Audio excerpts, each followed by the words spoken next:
Good afternoon. It's Saturday, the 20th of December. I'm Erin Viner, and this is IBA News broadcasting from Jerusalem. IDF jets targeted a Hamas training facility near Khan Yunis in the southern Gaza Strip in an overnight airstrike, coming in retaliation for the firing of a missile from the Hamas-controlled enclave into Israel earlier on Friday. The strike marks the first time that the IDF has responded to Hamas attacks since the 50-day summer war. No injuries were reported. The IDF issued a statement confirming a direct hit on a Hamas terrorist infrastructure identified as belonging to the organization's military wing. The Gaza-fired rocket hit an open area, causing no injuries in the Eshkol Regional Council yesterday, in what was the third time since the end of Operation Protective Edge that Palestinian-fired missiles hit Israeli territory. Hamas leaders today warned that they consider the IDF strike a serious escalation. Washington won't allow a vote on the recognition of Palestinian statehood by the United Nations Security Council to be held before the March 17th national elections here in Israel. That's the position stated by U.S. Secretary of State John Kerry, according to a report in the current Foreign Policy Journal. Kerry reportedly expressed concern to the European Union diplomats that a UNSC vote on the proposal, which also calls for an Israeli withdrawal to the pre-1967 lines, would only strengthen support for Prime Minister Benjamin Netanyahu and Habayit UD leader Naftali Bennett, whom he is alleged to have referred to as hardline right-wing politicians. The article goes on to say that Kerry came to this conclusion after receiving such warnings from former President Shimon Peres and Ha'Tnuah leader Tzipi Livni, who's running for Prime Minister on a joint slate with the Labour Party. U.S. President Barack Obama has signed a bill into law described as deepening cooperation between Jerusalem and Washington while reinforcing critical defense and security programs. According to the president, the legislation will also lay the groundwork for increased trade and economic ties between the two countries.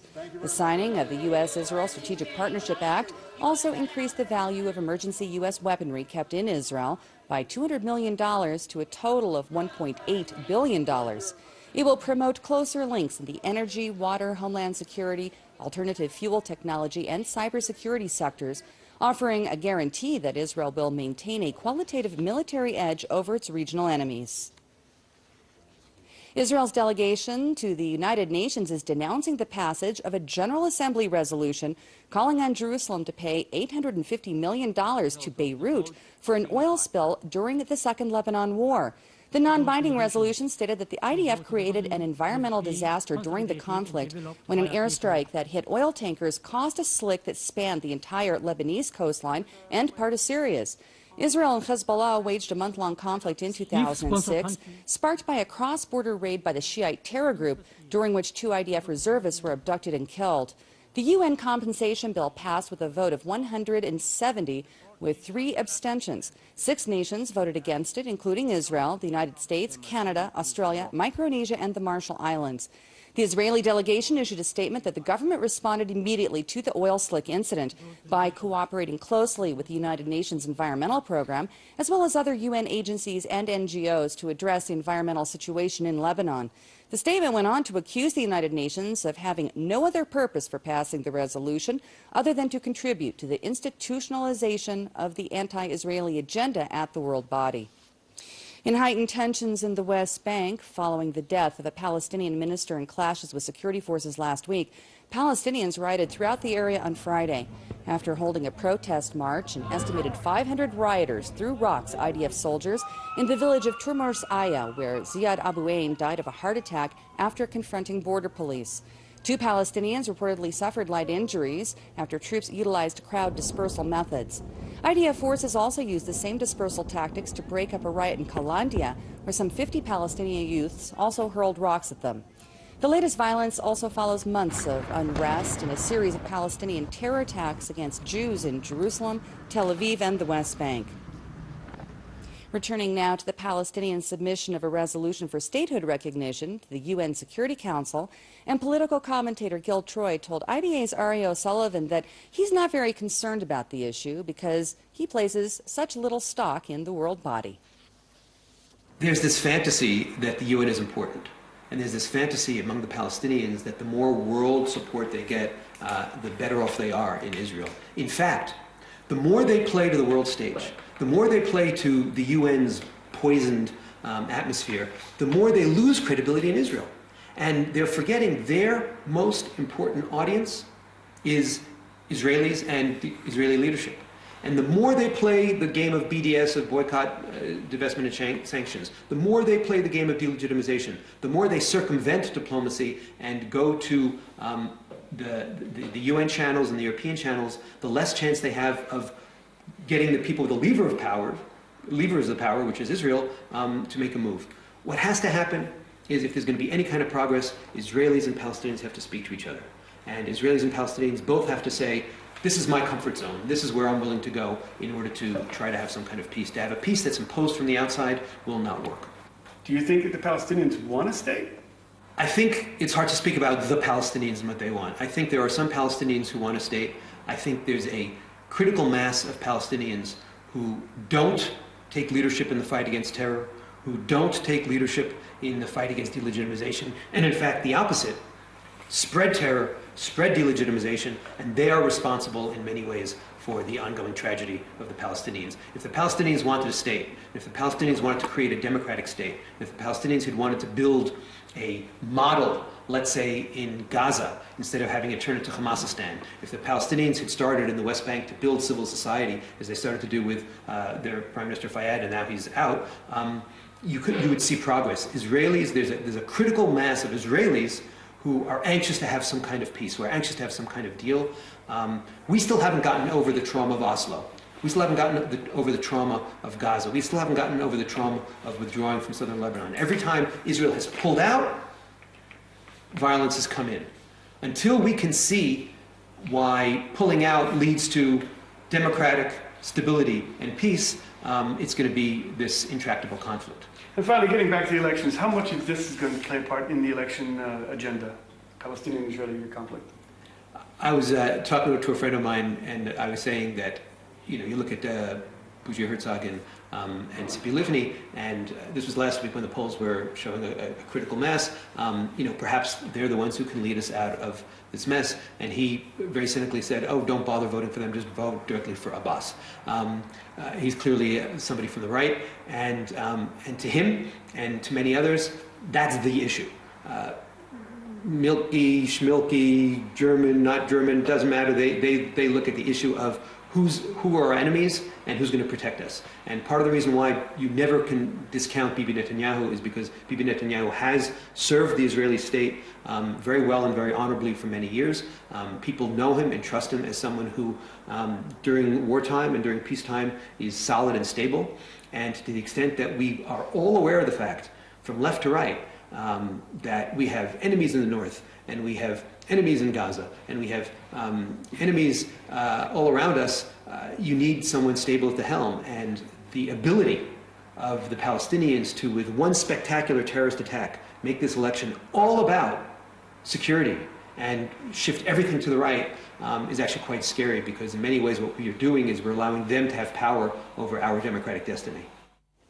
Following this week's decision by the European Court to remove Hamas from its list of terror organizations, former Foreign Ministry legal advisor Alan Baker discussed the technicality that permitted the move with IBA's R.A. O'Sullivan. Theoretically, it was a technicality. In other words, according to the rules of the EU, any organization that's put on the list of terrorists has to be put there on the basis of procedures and determinations by governments. It turns out that the addition of Hamas to this list was based on internet and media reporting. With all due respect to the media, the court considered that this wasn't sufficient to fulfill the requirements, and so technically they said, okay, in that case, we're going to give you 3 months. During this 3 months, fulfill the requirements, and we'll reinstate. We'll approve the reinstatement of Hamas as a terrorist organization. In the meantime, they kept the frozen funds of Hamas in force. In other words, they determined that the funds will remain frozen. But this is taking place in Europe, and Netanyahu referred to the Holocaust when he reacted to this in the spirit of appeasement blowing in Europe. Look, I think that perhaps various Israeli leaders that referred to it weren't fully aware of the technical aspects of it, and their immediate reaction, as anybody's immediate reaction to removal of Hamas from a list of terrorists, clearly is complete and utter shock. And the truth is that I think this couldn't have come at a worse time for the Europeans. It simply showed them as a laughing stock. In other words, you know, the court could have done this in a different way, or could have called for some type of administrative correction, but they should have known that the headline of removing Hamas from a list of terrorist organizations after what happened during the Gaza war, and the 4,000 rockets being fired at civilians, and the use of UNRWA schools and things like that, you know, they should have known that they're going to make a laughing stock of themselves. And so, in some way, I think the EU was stupid to enable this to go through in the way that they did. Iran is continuing to meet its obligations as required by the interim nuclear accord that it signed with 6 world powers. This according to the monthly update provided by the International Atomic Energy Agency. The confidential report seen by the Reuters news agency found that the Islamic Republic is not enriching uranium above 5%, which is far below the 90% level necessary to produce nuclear weapons. It was also noted that Tehran has not made any further advances to its activities at 2 enrichment facilities or at an unfinished heavy water reactor. In other regional news, there were reports today that U.S. ground forces backed by coalition fighter jets were taking part in holding action against the Islamic State in the Anbar province of western Iraq. If the eyewitness testimony is true, it would mark the first time that American ground troops have taken an active part in the battle against the Sunni terror group. The reports follow the successes of the Kurdish Peshmerga forces in freeing the Yazidi minority trapped on Sinjar Mountain by the Islamists, as well as in pushing back ISIS forces from the besieged Syrian town of Kobani. The U.S.-led coalition has been launching heavy airstrikes against the Islamic State, ending the months-long ordeal for residents. Here at home, and even though there's talk that the Israeli Arab parties running for Knesset are close to putting together a united bloc, they still face formidable challenges. This according to Arab affairs expert and political analyst Wadia Abu Nasser, who told IBA's Ari O'Sullivan that an even more pressing test for community members, however, is to raise their voter participation levels. Well, the Arab community in Israel is not really homogeneous politically. And we have at least 3 different streams. We have those who believe in cooperation with Jews, those who have pan-Arab views, and those who have Islamist views. But maybe the high percentage of the threshold will force them to unite, if not in 1 list, at least in 2 lists. What do you think is going to happen?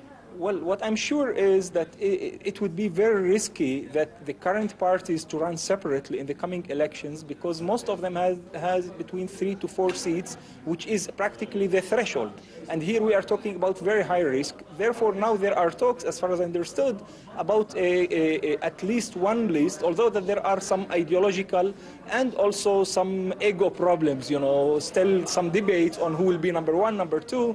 But I believe that they would be forced to merge, at least on ad hoc basis for the elections. Will there be any fallout from Zuwabi and the whole issue she had with the Knesset? Well, the problem of Knesset member Zabi is quite a controversial issue, because for many Jews, she is a troublesome person.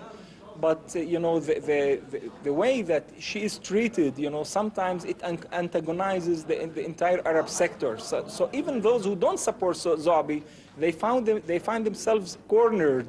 And therefore, I believe that wisdom should be the name of the game for everybody involved. Well, finally, there's a woman called Annette Haskaya.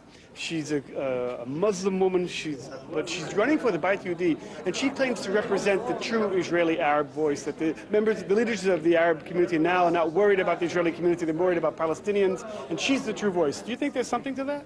Well, there are 1.2 million true voices in Israel of Arab community. Every human being has his voice or her voice, and I respect every human being. There is no one who could claim, I am the only true voice.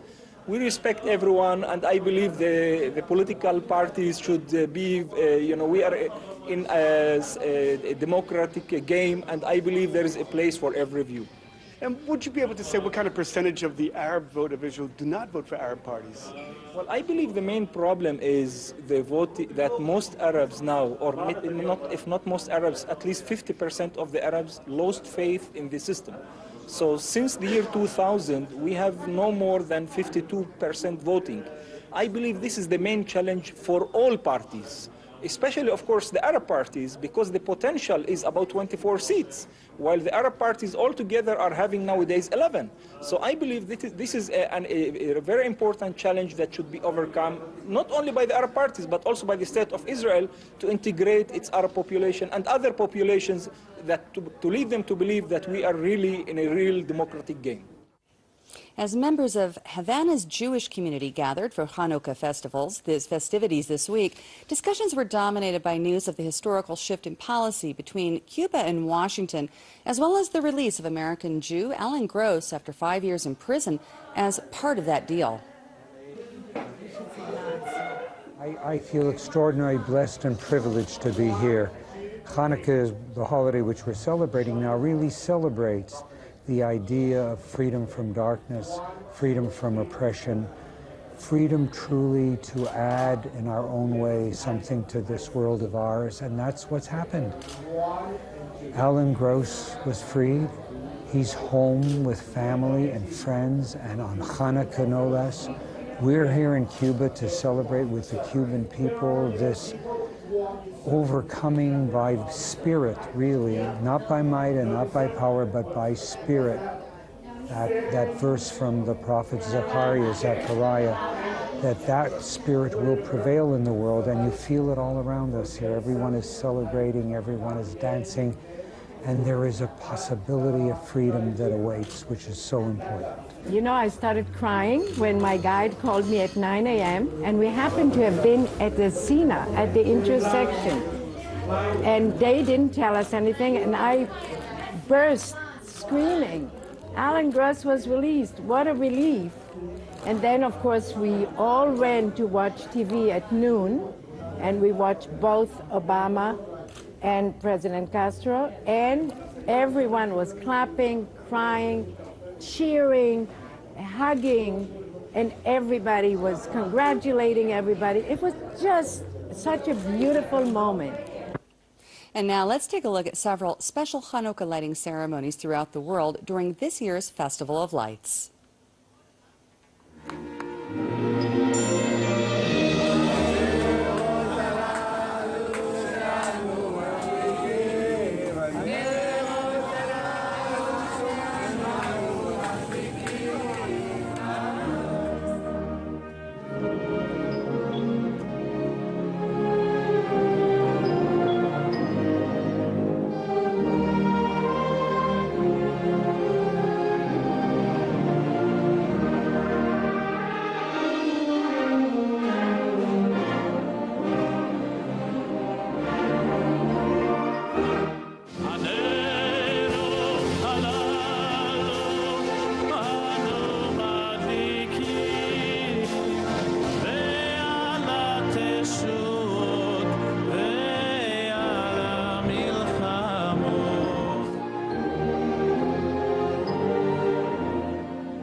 Tonight is about miracles.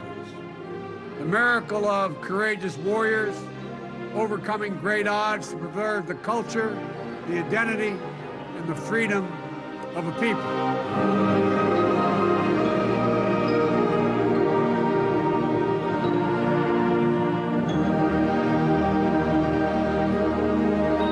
Let us not grieve, but rejoice in our people's freedoms and triumph over our enemies and the evil that continues to exist in this world.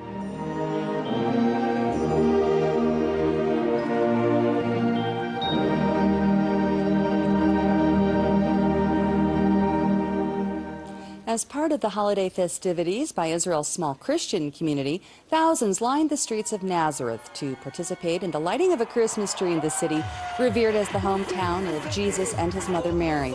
Residents and pilgrims also join in celebrations near the Church of Annunciation. The community honors is being built over Mary's childhood home and where she was told by the angel Gabriel that she would give birth to the Son of God. The tree lighting service included a large fireworks display in the skies above a festive Christmas market where many of those gathered browsed and did a little holiday shopping. And in the holiday spirit, the IDF has announced an easing of restrictions on Palestinian Christians for Christmas, and many will enjoy greater access to visiting family living elsewhere during the holiday. As part of confidence-building measures, no quotas will be placed on the number of West Bank Christians permitted long-term entrance into Israel, while approximately 700 residents of Gaza will be able to spend the holidays with family members living in Israel and the West Bank, and around 500 Christians from the West Bank will be granted entry into Gaza. Border crossings will be open for extended hours over the coming month, and additional IDF and police forces are being deployed to help facilitate the swift and efficient entry of visitors into Bethlehem for the Christmas season. Turning to basketball, the EuroLeague wrapped up its first stage over the weekend. Maccabi Tel Aviv defeated Malaga 81-73 to finish second in its group with a 7-3 record, and now knows its opponents in the final 16 stage, which consists of two groups of 8 teams. The clubs will play each team in its group, home and away, for a total of 14 matches, with the top 4 of each group advancing to the quarterfinals. Maccabi's group includes such perennial powerhouses as longtime rivals as Panathinaikos, Barcelona, as well as Real Madrid, which will be a rematch of last season's EuroLeague final when Maccabi captured the title. Tel Aviv opens the final 16 stage on December 30th in Greece against Panathinaikos. Turning to the weather, we can expect clear to partly cloudy skies and isolated light rain showers to continue overnight and throughout the day tomorrow. Here's the forecast at home and abroad for the next 24 hours.